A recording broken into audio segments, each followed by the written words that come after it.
Hello everyone, welcome to day 58 of playing chess every day for a year. Today I tried to record two games, but my recording just did not save, so instead of commentating over my moves, I'll just have to, unfortunately, look at the review for this game and explain my thought process. So, in this first game we played at a 92% accuracy, my opponent with an 80.5. We won the game, playing like a 1650 with very high accuracy, 99% accuracy in the opening. Let's have a look at this game. This was our first game. So our opponent played the e4.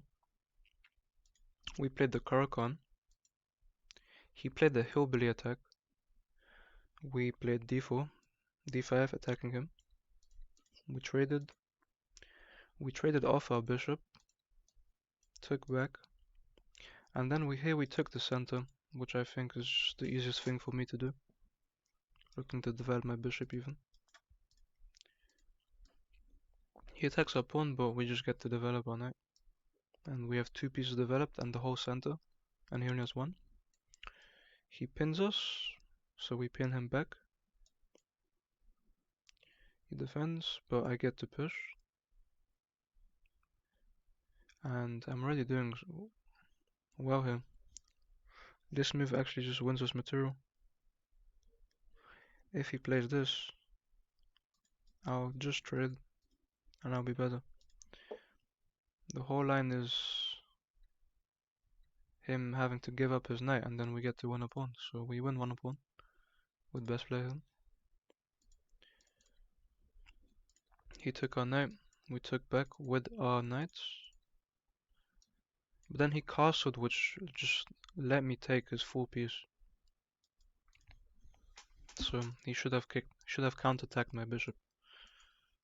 We win the piece, we slide back.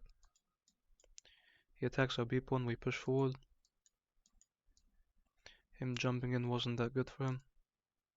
Us going back wasn't best though, we should have actually just taken. I just didn't like having my bishop pinned to my queen, but I could have always moved it, so it's not that big of a problem.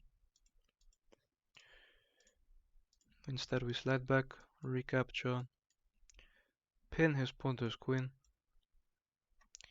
He comes in, maybe trying to attack this, but there's not much really here.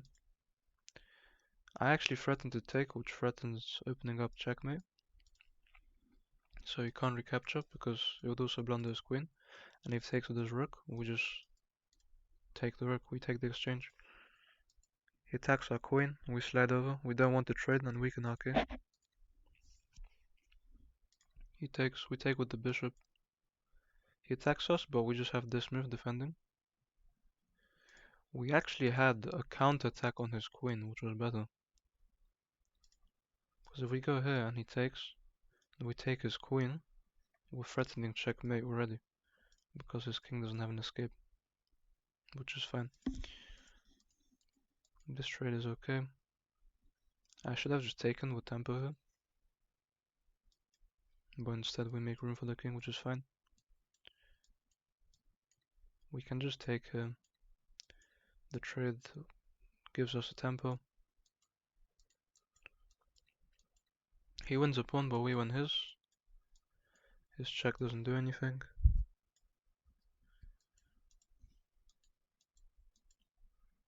We can actually take with the rook here, which forces his rook to move.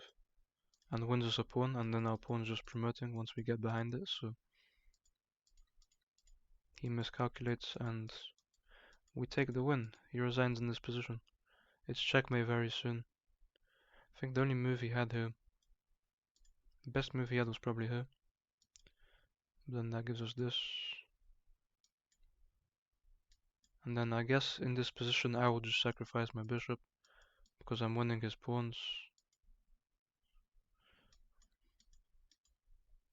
And then I just promote my other pawn. So that was the first game. Let's look at the second game. The second game today we also won, which was great. 2 wins today. We played at an 82% accuracy, our opponent was a 74. And we played like a 1300. We played e4. They played e5. We attacked them. They defended. And we go into the Italian against an Italian player, which is interesting. They played the main line as well, so they know the moves. We kick their bishop, he slides back. I was just looking here. I was thinking that his knight can come in to attack my bishop, but he actually can't, so I don't know why I played that. But I thought that after pushing, his knight could just force my bishop away, which I didn't like, so I slid back. We kick his knight. He goes the wrong way. He should have attacked our bishop, but it's fine. We attack the center. Taking back isn't the best, but it's not bad. He wins a pawn with check, but it actually doesn't give him that much in this position. We can just block. And this move isn't good. It's not an accurate move. We should have just castled him. I didn't like this because it opened up. I mean, he destabilizes my structure, but it's not that bad. I have an open rook, so should have castled, but it's fine. We can just block. We repeat moves once. He pins my knight. I develop my knight attacking his queen. He goes back, but his best move was actually to just trade. But he doesn't choose to. He slides back. So I trade off his dark side bishop to weaken his pawn structure. And then this was a mistake because he just has... Yeah, I'm actually forced to... Because of this move, I'm actually forced to weaken my structure after he takes. I'm guessing because if we trade here, he can win my knight very easily, so... But that's not what we go into. Instead we attack his queen.